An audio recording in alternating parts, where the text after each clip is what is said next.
বাংলার দ্বিতীয় অমর, যিনি বাংলার সালাউদ্দিন আইয়ুবী, তার নাম হলো পীরজাদা আব্বাস সিদ্দিকী। জিন্দা হ্যায়, अभी कुरान बाकी है, अभी करबला की आखिरी मैदान बाकी है। आज कुत्तों का वक्त है, कल हमारे दौर आएगा। मोमेन ईमानदार चार पिछने ना छूटे एकमात्र पीरजादा আব্বাস সিদ্দিকী বাংলার জমিনে, যার ভিতরে মুনাফিকি চামচামি পাবেন না, যিনি হক কথা শাসকের সামনে চোখে চোখ রেখে বলতে পারেন, সেই আব্বাস ভাইয়ের সাথে আমি কালিমুল্লাহ জিহাদি আছি। বাংলার দ্বিতীয় অমর, যিনি বাংলার সালাউদ্দিন আইয়ুবী, তার নাম হলো পীরজাদা আব্বাস সিদ্দিকী। সেই বাংলার তরুণ যুবকের আইকন, আধ্যাত্মিক রাহবার, রাজপথের বীর, দরবারের পীর।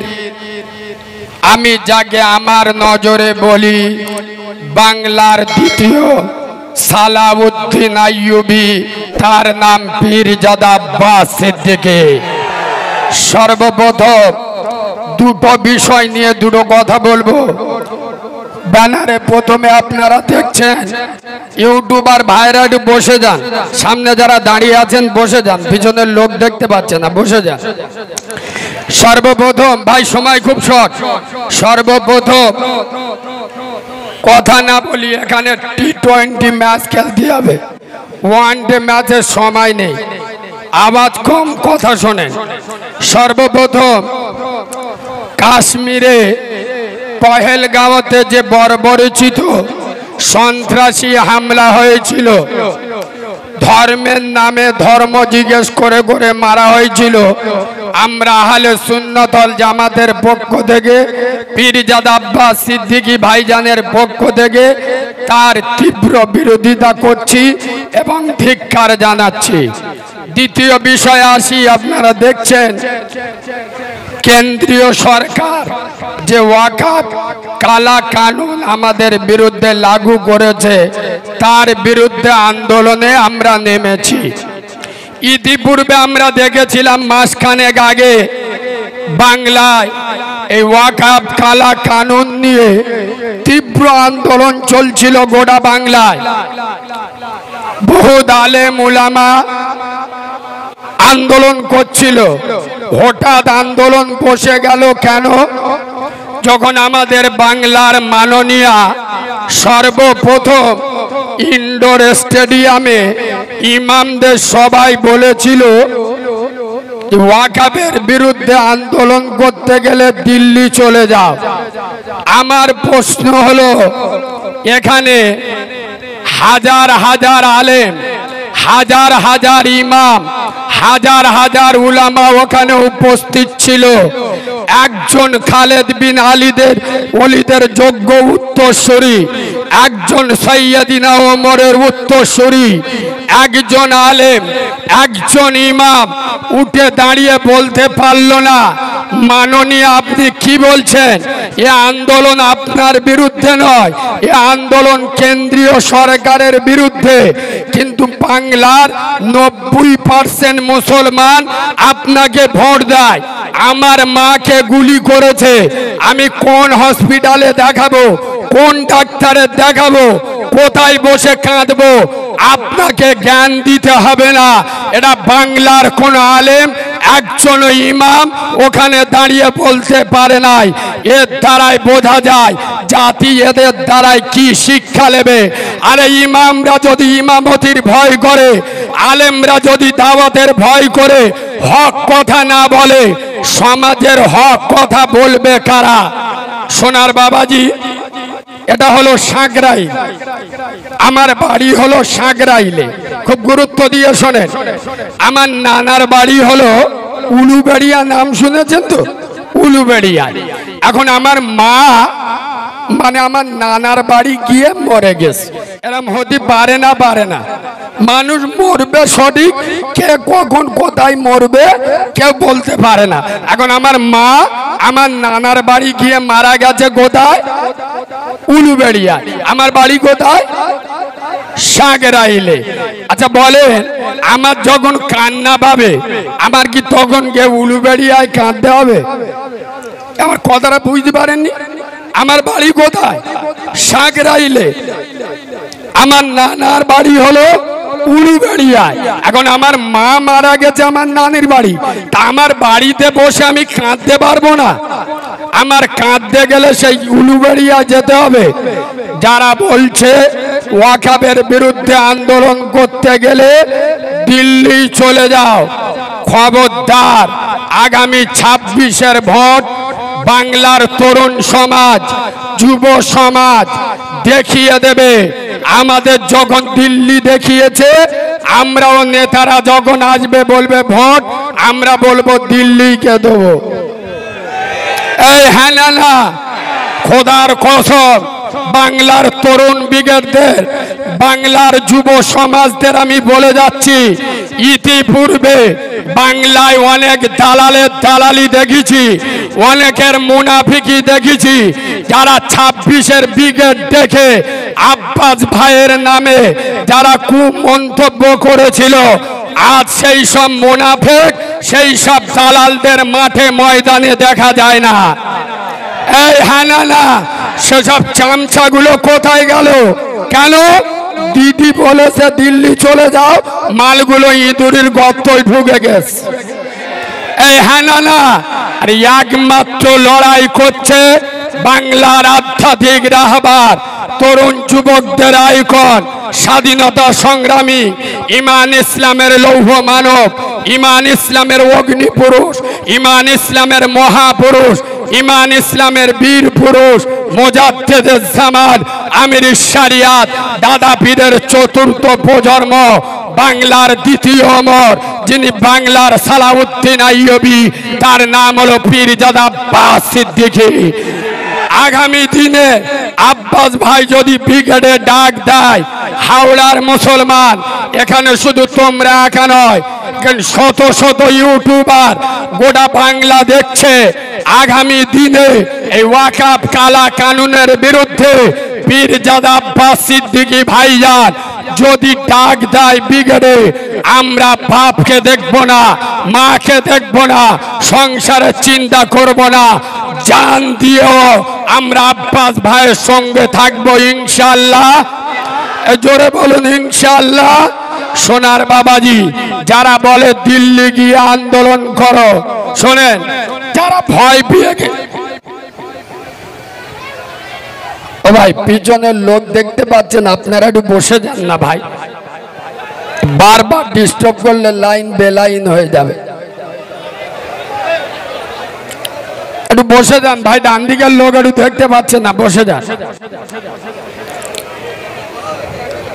তবে আমি একটা কথা স্পষ্ট আপনাদের বলে যাই, এই ওয়াকাফ কালা কানুনের বিরুদ্ধে আমাদের যে আন্দোলন, যুবক ছেলেরা গুজবে কান দেবে না।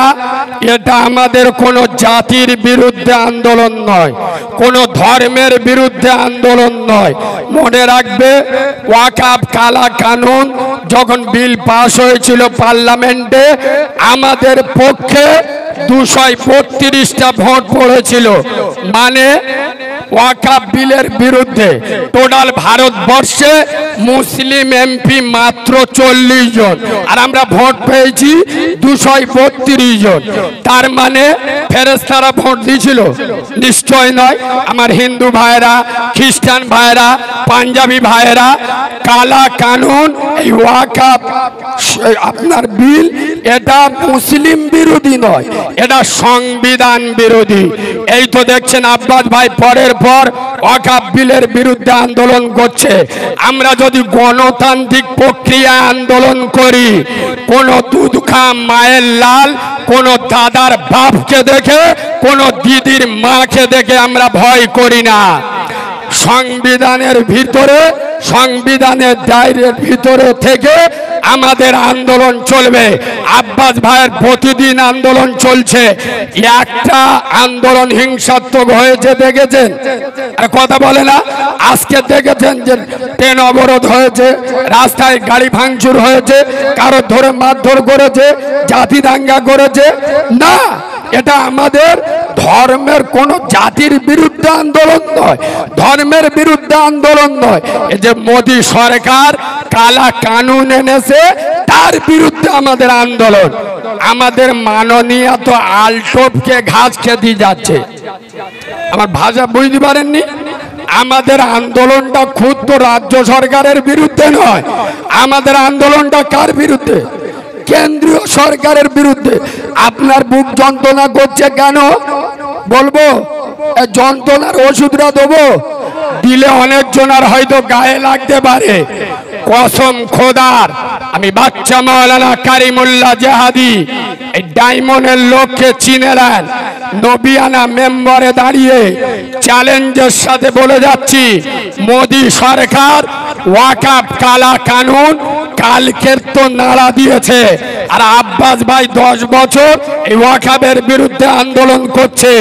এই বাংলার জমিনে অনেক হারামখোরের বাচ্চা, মুনাফেকের বাচ্চা, মুসলিম নামের মুনাফেক রাজনীতির পাওয়ারে টাকার ক্ষমতায় মসজিদের জায়গা বিক্রি করে খেয়েছে। এই হানানা মাদ্রাসার জায়গায় দোকান ভাড়া দিয়ে খাচ্ছে। বাবার কিসের? রাজনীতির পাওয়ার। খবর নিয়ে দেখেন যেসব মালগুলো কদিন নাচা গোদা করছিল, দিদি বলে দেশে ঠান্ডা হয়ে যা, মুনাফেক গুলো বসে গেছে। খবর নিয়ে দেখবেন ওরা ওয়াকাফ সম্পত্তি ছেড়ে বসে রয়েছে। এই হানানা, সুতরাং আজ বেশি বিস্তারিত আলোচনা নয়। আমি বাংলার তরুণ সমাজ, আমার দেখে খুব আনন্দ হলাম যে এতগুলো তরুণ যুবক নওজোয়ান খোদার কসম মদিনা রওজা পাক থেকে আমেনার লাল মুস্তফা জানের আহমদ আজ বাংলার তরুণ যুব সমাজের আপনার করুণ দৃষ্টিতে তাকিয়ে আছে। যুব সমাজ, আজ ইসলামে তোমাদের প্রয়োজন, আজ কোরআনে তোমাদের প্রয়োজন। তবে যারা আমাদের ধমকায় চমকায়, আব্বাস সিদ্দিকের মিটিংয়ে গেলে অমুক করে দেবো তুমুক করে দেবো, যুবক ছেলেরা, আমি কালিমুল্লাহ জিহাদি শেষে একটা কথা বলে যাচ্ছি, শোনো। अभी इस्लाम जिंदा है, अभी कुरान बाकी है, अभी करबला की आखिरी मैदान बाकी है। आज कुत्तों का वक्त है, कल हमारे दौर आएगा। नारे तकबीर, नारे तकबीर, नारे तकबीर। फुरफुरा शरीफ आहले सुन्नत अल जमात पीरजादा अब्बास सिद्दीकी भाईजान। তবে যুবকদের শেষে আমি একটা মেসেজ দিয়ে যাচ্ছি। আরে আব্বাস ভাইয়ের ভক্ত হতে গেলে ভাইজান প্রায় সময় একটা কথা বলে, আবেগ দিয়ে চললে হবে না, বিবেক দিয়ে চলতে হবে। এই যুবক ছেলেরা, মারামারি করে কাজ হবে না, রক্ত গরম করে কাজ হবে না। আব্বাস ভাই যদি ব্রিগেড ডাকে, আমাদের শপথ নিতে হবে, যদি কোনো হারামখোরের বাচ্চা, কোনো বাঁদরের বাচ্চা, কোনো জব কার্ডের টাকা ছাড়া মাল যদি রাস্তায় আমাদের অবরোধ করে, যদি আমাদের উপরে আঘাত করে, মাথা ফাটবে। গামছা মাথা জড়িয়ে রক্ত মাখা দেহ নিয়ে ব্রিগেডে হাজির হব। রাজি আছি না নাই? এই রাজি আছি না নাই? তবে আর একটা কথা বলে যায়, পরিকল্পনা করবেন। ধরো ভাইজান আগামী সপ্তাহে ব্রিগেড ডেকে, আপনারা দেখছেন আমরা এখান থেকে গাড়ি করলে এখানকার নেতারা অতিরিক্ত ঝেড়ে বসে হয়েছে, মানে বুঝতে পেরেছেন তো? আর যে ঝাড়া ঝেড়েছে শালা ওর বোর পেট রাজহাঁস হয়ে গেছে। সুতরাং দেখছেন এখান থেকে বেরোলি হামলা হতে পারে।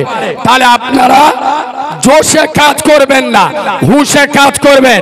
পিছলের নেটে যাচ্ছে, আমি ভাঙড় ক্যানিং দক্ষিণ 24 পরগনার তরুণ সমাজদের বলছি, আবেগ দিয়ে নয় বিবেক দিয়ে চলবে।